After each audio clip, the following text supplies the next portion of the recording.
Good morning, Sir Lowe. I am Blake Alan Sebiernes and I'm going to discuss my topic all about addition of fraction, similar and dissimilar. For similar fractions, you add the top numbers and keep the bottom number or the denominator.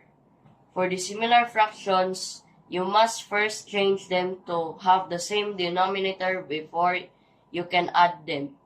Example for similar fraction. 2 over 2 fifths plus 1 fifth equals 3 fifths. Keep the bottom or denominator 5 because it is similar. So we only add 2 and 1. So the answer is 3 over 5.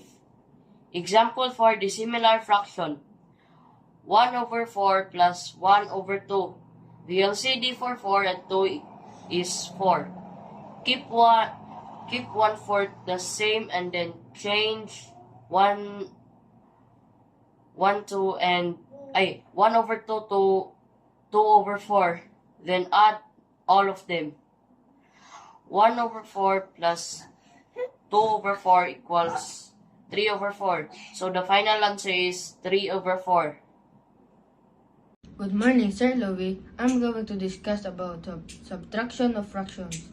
To subtract fractions, make sure the bottom numbers, denominators, are the same. If they are, subtract the top numbers, numerators, and keep the bottom number. If they are not the same, find the common denominator first, then subtract. Like denominators, when the bottom numbers match, the process is fast and simple. First, check the bottom. Verify that both denominators are equal. Second, subtract the top.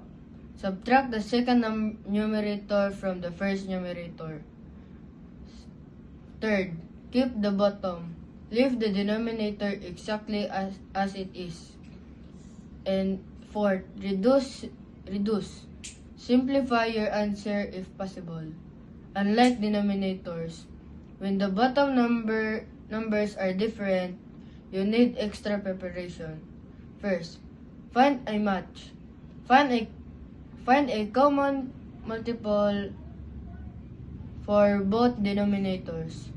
Second, rewrite. Multiply the top bottom of each fraction to create the new matching denominator.